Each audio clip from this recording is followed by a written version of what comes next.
Oh, hello, yes, Thursday.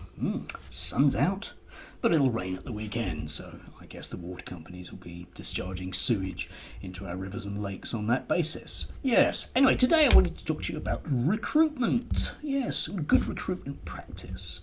I'm sure those of you of a certain age out there will have applied for a job that you are perfectly well qualified and experienced for, had a good interview, and not got the job, and not be given a very good reason why you hadn't got the job, other than there was someone better. Realistically, I'm sure we've all had that kind of thing. And then you sort of scratch the surface with this a little bit, and you discover that in fact the job has gone to somebody with no experience or qualifications, but is married to the boss's daughter. The word for that is nepotism, and it's generally regarded as a bad thing. Quelle surprise. Yes, anyway, which brings us neatly on to Mr. Paul Dacre. Mr. Paul Dacre used to be the editor of the Daily Mail, and is either a scourge of the establishment, if you like, or a very good friend of the Conservative Party, if you fancy. Yes, he's not keen on people criticising the Conservative Party, and he's not keen on the BBC for the same reason.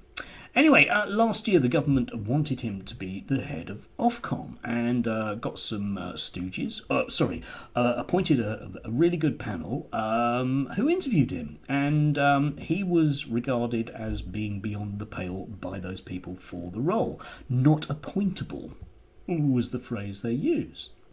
Anyway, it is standard practice that if somebody is turned down for a job, that when it is open again to other candidates, that person shouldn't be able to apply because they've already been rejected once. That makes sense. Previous candidates need not apply. That's the phrase.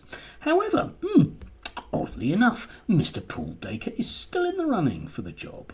The problem the government have is that they are seeking to appoint leaders in industry who will be members of the appointment panel, and they are struggling to find them. The reason being that patently, if Mr. Paul Dacre does get the job, then these people will be seen as mere stooges and lackeys of the government. Running dogs of capitalism, perhaps, as they used to say in the 60s. Anyway, so they're struggling with it.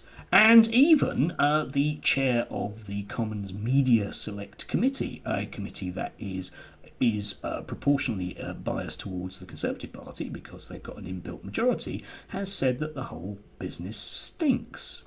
Nevertheless, we learn today that Mr. Paul Dacre is likely to be appointed simply because the final decision will be our current Culture Secretary, Nadine Dorries, a woman who has threatened the BBC with lack of funding because that there Nick Robinson dared to interrupt Boris. A woman who basically has been appointed to get rid of the BBC. How handy then to have the head of Ofcom who is of the same mind. So, anyway, make of that what you will. The stench of cronyism permeates the room. Yeah, good. Transparent government, all above board, nothing to see here. Oddly enough, this stuff has come out over the budget, so very few people will get to see it. I imagine that Mr. Paul Dacre will be in post by the end of the year. Cheers. Thanks, HMG.